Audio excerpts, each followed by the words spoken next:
Have you ever wondered why some people seem to be a wellspring of ideas while others struggle to come up with a single innovative thought? Creativity. It's a word that often brings to mind images of great artists, musicians, and inventors.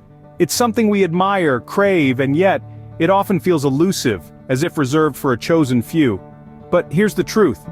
Creativity is not an exclusive club. It's not a rare gift bestowed upon a select few. It's a part of all of us, woven into the very fabric of our being. Creativity is the spark that ignites when we look at the world around us and ask, what if? It's the driving force behind every new idea, every innovation, every leap forward.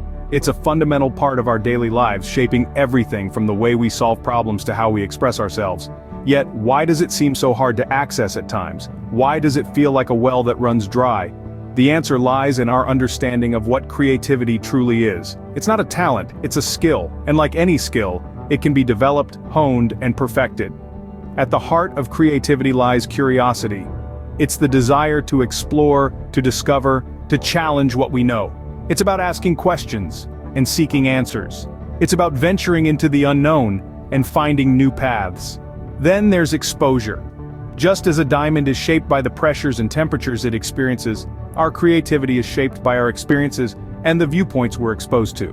The more diverse our experiences, the more varied our viewpoints, the richer our creative potential. Creativity is also about exploration.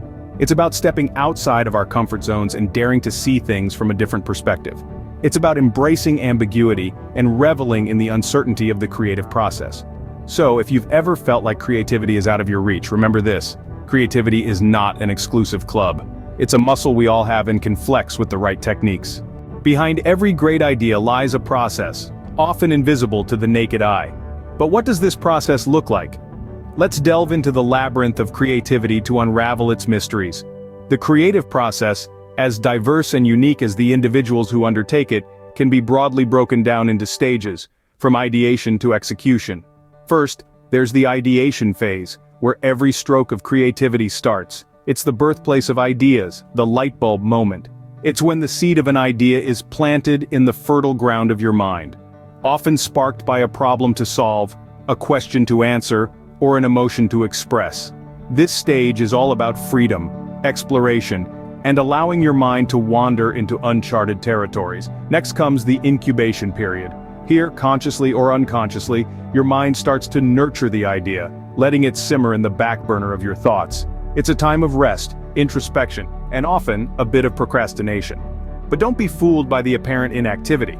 It's during this stage that your mind is connecting dots, identifying patterns, and building bridges between seemingly unrelated concepts. Then, there's the illumination stage, the eureka moment when the idea finally takes a tangible form. It's the breakthrough that happens when all the pieces fall into place, revealing a clear path from the problem to the solution. It's a moment of clarity, insight, and often surprise. Finally, we arrive at the execution phase, where the idea is translated into reality. This stage requires determination, discipline, and a lot of hard work. It's about taking risks, making mistakes, learning, and iterating until the idea is fully realized. Remember, the creative process is not a straight line. It's a winding road with detours, roadblocks, and scenic routes. It's non-linear, unpredictable, and unique to each of us. Some may spend more time in the ideation phase, while others may linger in the incubation or execution stages. Understanding the process is the first step to mastering the art of creativity. So, next time you embark on a creative journey, remember these stages and embrace the beautiful chaos that is the creative process. Just as a river sometimes meets a dam, our creative flow can also hit a wall. So how can we overcome these creative blocks? Well, the first thing to recognize is that these blocks often stem from common sources.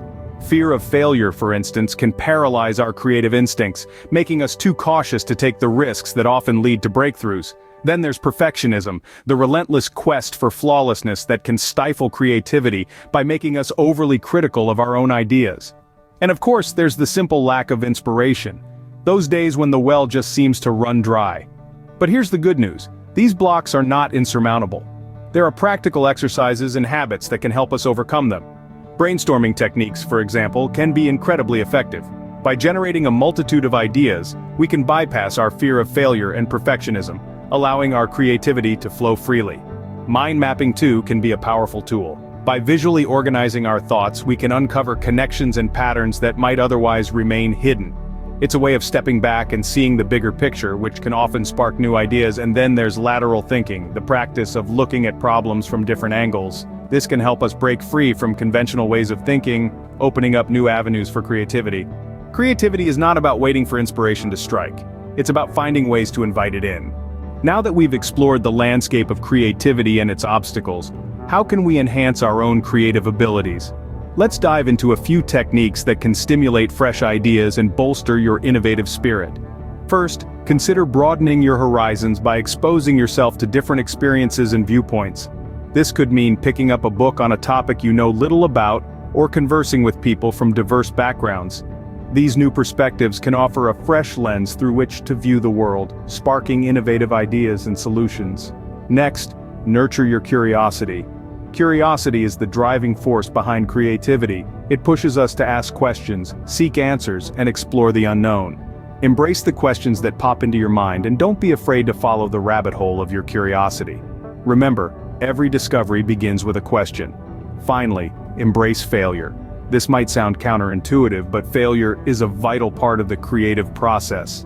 It's through our failures that we learn what doesn't work, nudging us closer to what does. When we accept failure as a stepping stone rather than an endpoint, we open ourselves up to the possibility of unexpected solutions and fresh ideas. Encourage yourself to step out of your comfort zone and challenge your own perspectives. It's often in these moments of discomfort that our most innovative ideas are born. Creativity and innovation aren't about reinventing the wheel, but about viewing the wheel from a different angle. So, what does it all boil down to? We've unraveled the enigma of creativity as a learnable skill. We've journeyed through the stages of the creative process, from ideation to execution. We've tackled the obstacles of creative blocks and discovered methods to surmount them. And we've explored techniques to amplify creativity and innovation, from brainstorming to lateral thinking. Remember, creativity is not a destination, but a journey. A journey that starts with a single step outside your comfort zone.